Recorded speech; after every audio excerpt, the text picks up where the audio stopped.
Hey, I'd like to welcome you to another episode of Mission Matters. My name is Adam Torres, and if you'd like to apply to be a guest in the show, just head on over to missionmatters.com and click on Be Our Guest to apply.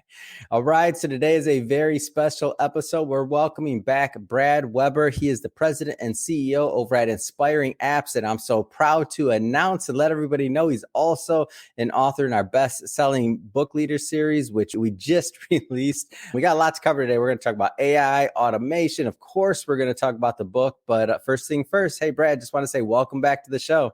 Thanks, Adam. It's great to see you. All right, Brad. So we'll start this episode. I already know you know the drill, the way that we start them all with our Mission Matters Minute. So, Brad, we at Mission Matters, we amplify stories for entrepreneurs, executives, and experts. That's our mission. Brad, what mission matters to you? Our mission at Inspiring Apps is to help our clients overcome business challenges with custom web and mobile apps we design and develop for them. I had a similar mission during my decade as an independent software developer, but as just one person, I was limited to helping mostly small to mid-sized companies. So in the 15 years since founding Inspiring Apps, I've grown a fabulous team of designers and developers who can tackle much larger challenges than I was able to handle on my own. Now we design and develop new web and mobile products for large enterprises, and our work impacts millions of users.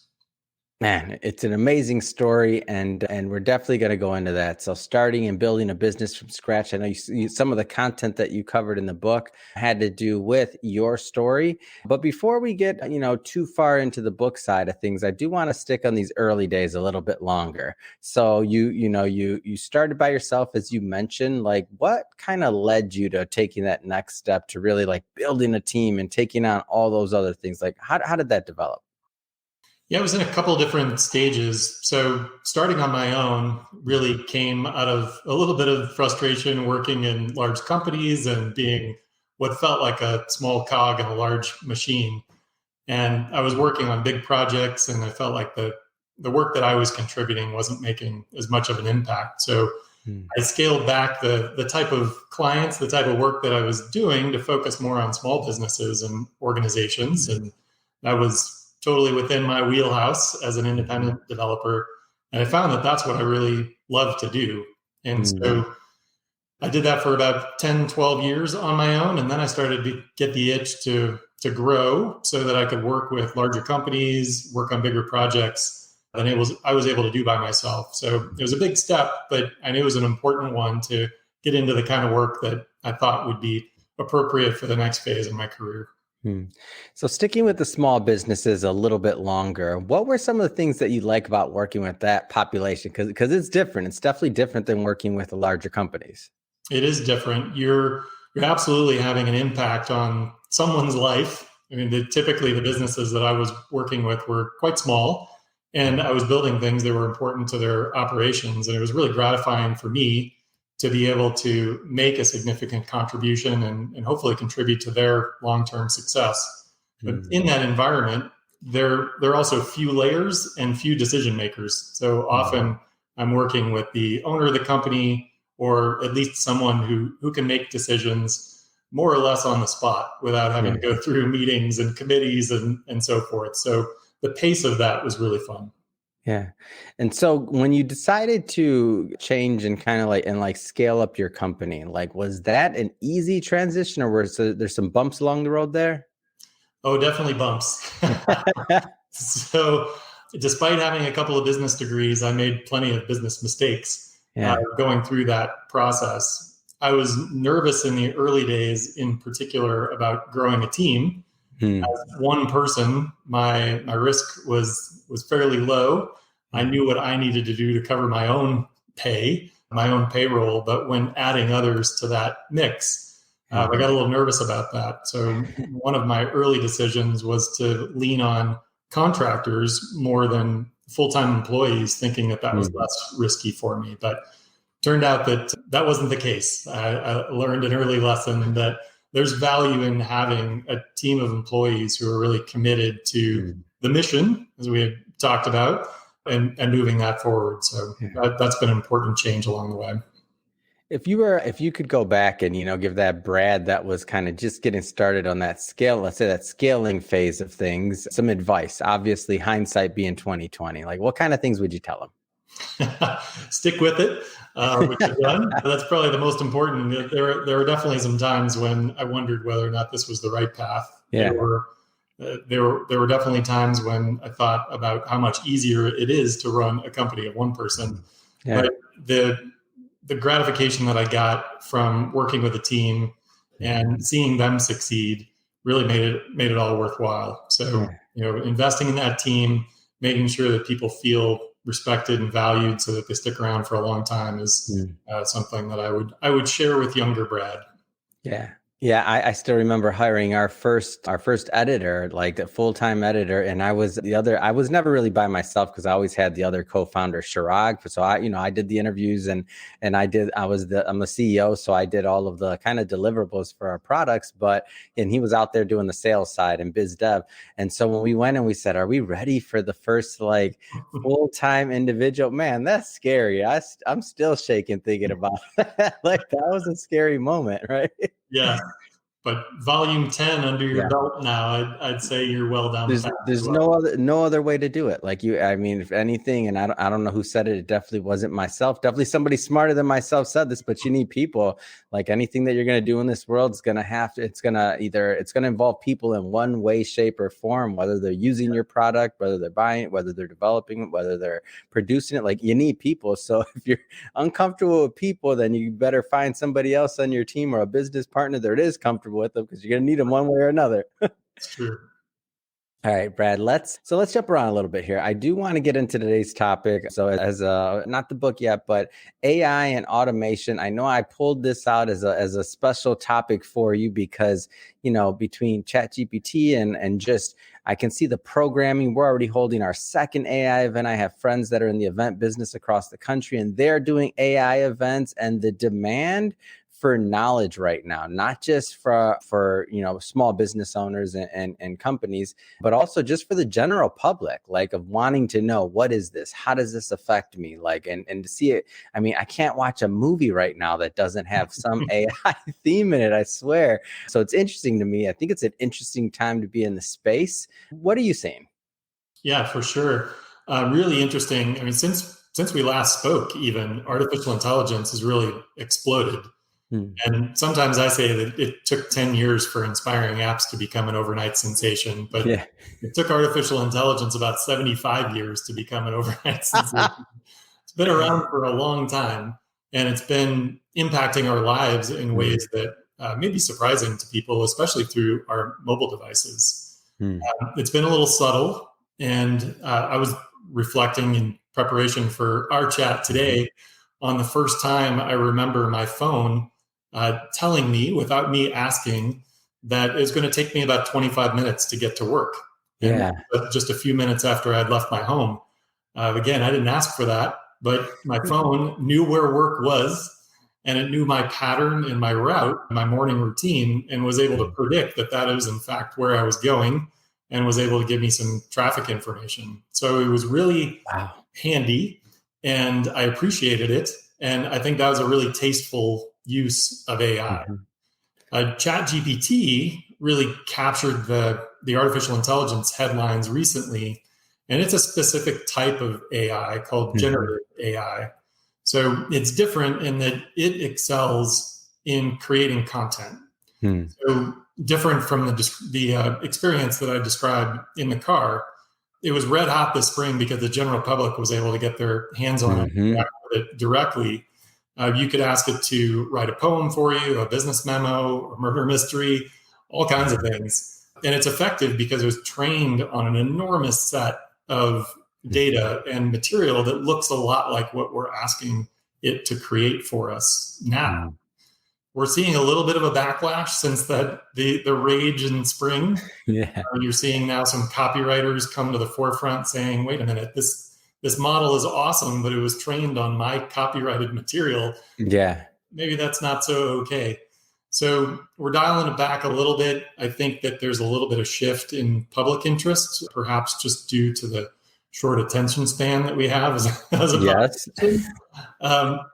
But I think the other shift that we're seeing is that companies like Inspiring Apps, who are developing web and mobile products, are now finding ways to appropriately integrate generative AI capabilities within other products that we're creating. And I think in a lot of cases that it'll be easier to use, and we'll be creating solutions that are more targeted for consumers than what they have today with just an open prompt, ask me anything.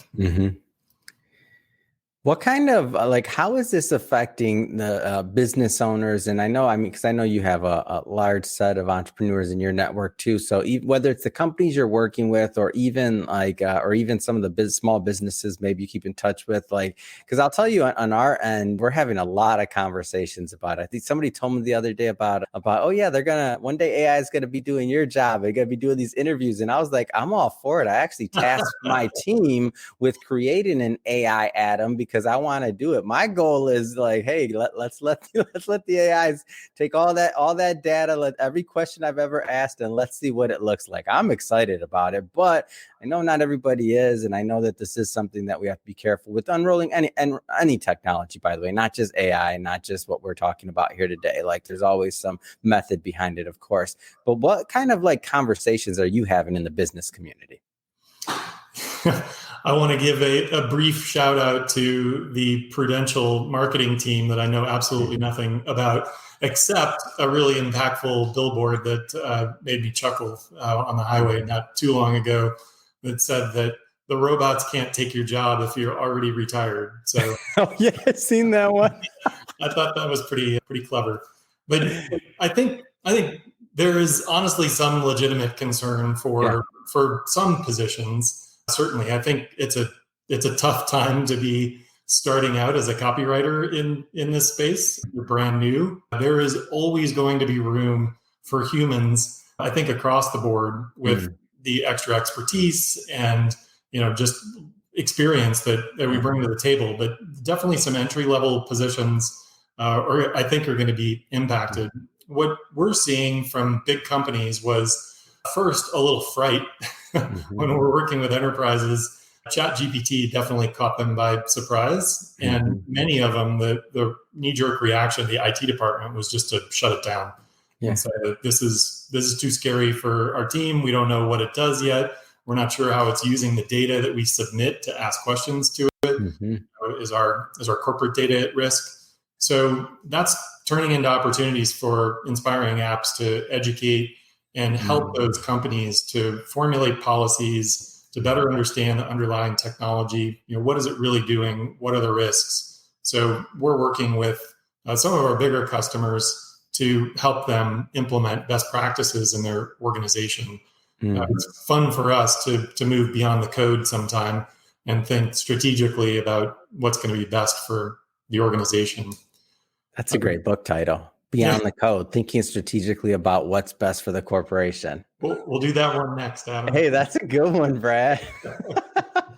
I'm not going to remember it after that, but that's a good one. Good thing we're recording, right? Yes, sir. Well, speaking of books, speaking of Beyond the Code, let's dive into this book. So first off, I'll start with you with the title, and I'm going to kind of tee this up for you. So meet business challenges and build an inspiring business. So some of the headlines in this book and in your book: growing a company's fraught with risk, cultivating a winning culture requires an employee-based team. A flat organizational structure will only take you so far. Create cool stuff for clients or build a real business. So first off, a lot of different directions you could have taken this. A lot of business owners, entrepreneurs, and executives read our books. Why this topic? Kind of why now? Well, I think, let's see, there are a few things behind that. One, I have been in the business in one form or another for over 25 years. So I had things to share. I think as a reader, I enjoy learning about the mistakes as much as I do the triumphs. So I wanted to do my share to contribute some of those goofs that I've made along the way. Hopefully others can learn from that.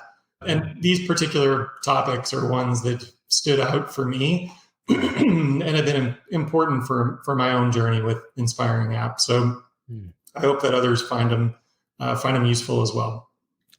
I want to focus on this concept of team and like why that's so important to you, because I'll pick on myself here. When we were first growing Mission Matters, and as we grow this, and as we think about the team and the culture and like what makes one media outlet different from another, or one company different from another, like it all does come back to the team, the people that dedicate their lives day in and day out to putting out this content and to continue to believe in Mission Matters and what we're doing. Like what does that idea of team like mean for you as it relates to the book? Yeah, absolutely critical to inspiring apps. And in the book, I talk about our leadership team and how that grew in the last few years. I tried to run a really flat organization for perhaps too long. That'd be one of the lessons that I learned along the way. Yeah, that leadership team has really been critical to me, and the three people who joined me on that team, we've worked together for a decade at this point. Wow. And it's super important that everyone really has an intimate understanding of what Inspiring Apps is on that team. And we can all present a really consistent interaction and experience with the customers that we work with. But even beyond that leadership team, it's been important for me to have solid continuity really across all the roles in our organization. And if people are familiar with our industry, they'll probably suspect that turnover is pretty common.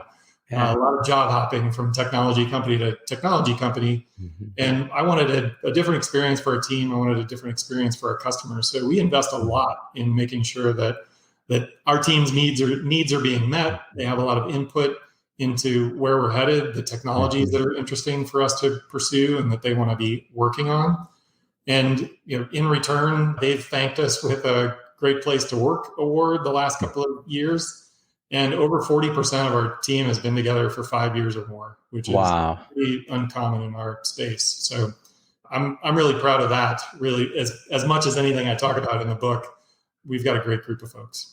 That's pretty significant. And for everybody watching this, by the way, so we're going to pick out a couple of these themes here, but if you want all the content, hey, pick up a copy of the book. We'll have the link in the show notes. Yes, we do sell books. Okay to pick one up. Had to throw in that plug, Brad. I want to mention too, since you raised that, Adam, I know your focus is on my chapter now, but I want to tell you that you and your team did a fantastic job with this. I'm really proud of the collection of chapters and the collection of authors that came together.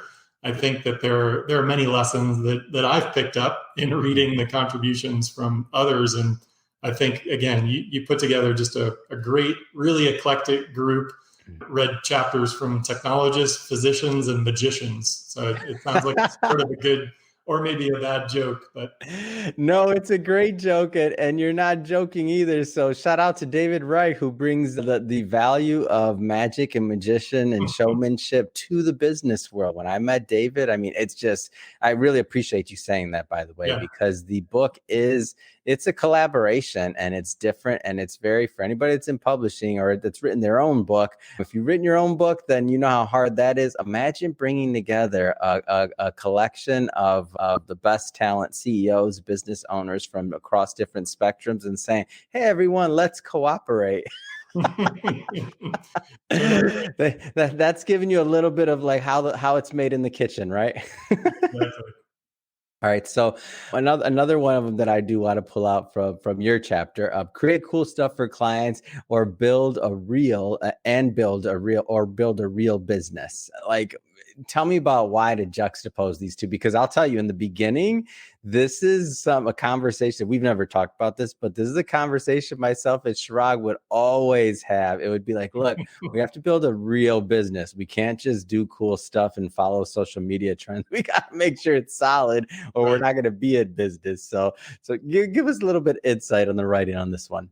Sure. So this is a good story about it being slapped by a backhanded compliment.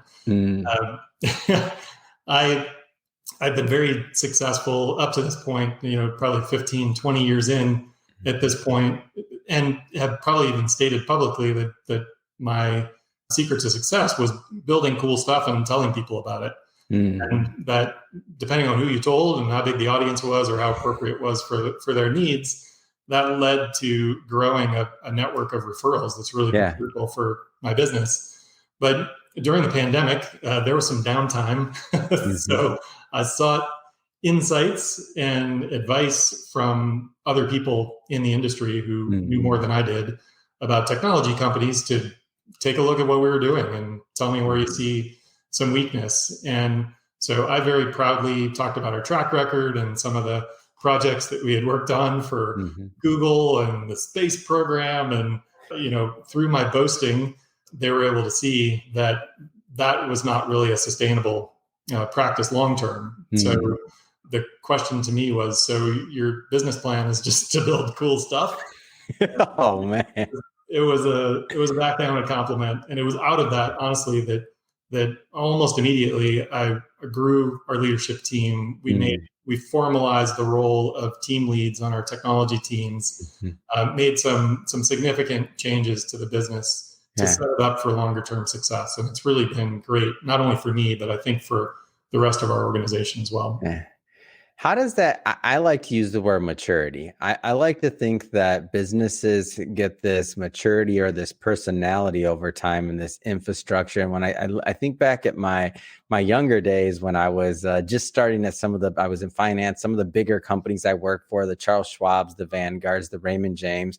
And I never kind of, when you're young and you're just going through these big systems, these huge companies, you never really question or think about, or I didn't, at least maybe you did, but I never really questioned like why that department was there, why that role was there, what the function was. I was just kind of in my own world of doing what I had to do to get whatever I was measured by done correctly. So now in building a business with every little, brick we add, every little interview at Mission Matters, that maturity, it's interesting when you see a new role develop to me, because it's like, oh, that wasn't there before, but it was needed. And this is why. As your business continues to grow and matures, like, how do you see that next phase and whatever, either development or projects? Like, what does that look like for you next?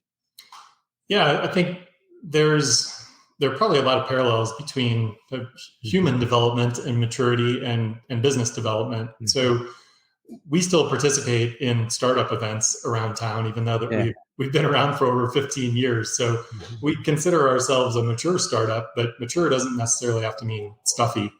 And I think that one of the real luxuries and benefits of doing the type of work that we do is to get a front row seat really to hundreds of organizations and different groups within those organizations and how teams operate and how they separate responsibilities. And it's been super gratifying. And I've absolutely picked up tips along the way from each of those little ones to apply to Inspiring Apps as appropriate. I think to your question for Inspiring Apps, I think that one of the things that comes with our maturity is a confidence and understanding now much more clearly than we did 15 years ago, who we are, what we're best at, and what we bring to the table. And that when that table is with a Fortune 100 company, the fact that Inspiring Apps is many orders of magnitude smaller than they are, it doesn't change the fact that we can bring value to their group. And that feels great. We're working with a startup or a huge enterprise. Oh man, I love this story. I'm thinking about we covered the Milken conference recently, and different media outlets were there. It was like Bloomberg, Yahoo Finance, Little Baby Mission Matters. Come on. And I like to think maybe we didn't have their setup, so to speak, or stage or this or that, but I know we got some meaningful stories and took some angles that they wouldn't have and took some chances on the content we created. And I think we were rewarded. But when you talk about working with these big companies or this or that, I feel you. Yeah, good for you, Adam and team. Oh, that's awesome. Well, Brad, I'm curious from your end, what excites you right now? It could be AI, automation. I just mean in technology in general. Like, what excites you right now? Like, what are you into? The AI is exciting. Our team is starting to look as traditionally a services team. We're looking at possibly developing some small products of our own to let us explore areas. Ooh, that's exciting. Where clients may not be quite ready to go themselves. So fun for our team to innovate and consider what we might bring to the market. Not looking for massive commercial success as much as we are just getting our hands dirty with some new things. So generative AI is definitely one of those. We're excited about Apple's Vision Pro product. That is rolling out slowly, but our team is definitely keeping an eye on that. And really other platforms that matter to users. So whether it's web or mobile or wearable devices, smart TVs, I mean, our team is looking at all of that to try to find innovative solutions for a wide variety of businesses. Wow, building cool stuff internally. So that's like, you're like, all right, they forced me. I know I had to build the real business, had to put the executive team. I get all that, but I'm still going to build cool stuff internally. That's right. Yeah. No, that's exciting. Seriously, I'm excited to hear this next phase and these next things that you're able to do to contribute to the marketplace and to just the greater good, really, in what you're doing. That being said, Brad, really, it has been a pleasure having you back in the show. I'm excited to continue to promote this book. For everybody watching, definitely pick up a copy. But that being said, if somebody's watching this and they want to connect and follow up and learn more and connect with your team, Brad, what's the best way for them to do that? Well, thank you so much, Adam, for having me back. It was great chatting with you. You can find us at inspiringapps.com, as well as LinkedIn and other social networks as Inspiring Apps.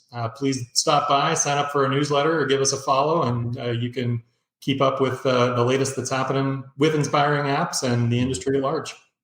Fantastic. And we'll put all that information in the show notes so that our audience can just click on the links and head right on over and connect with your team. And speaking of the audience, if this is your first time with Mission Matters, we're all about bringing on business owners, entrepreneurs, and executives and having them share their mission, the reason behind their mission, like what gets them fired up to go into the marketplace and to make a difference. If that's type of content that sounds interesting or fun or exciting to you, we welcome you. Hit that subscribe button. We have many more mission-based individuals coming up on the line, and we don't want you to miss a thing. Brad, until the next time, thanks again for coming on. All right. Take care.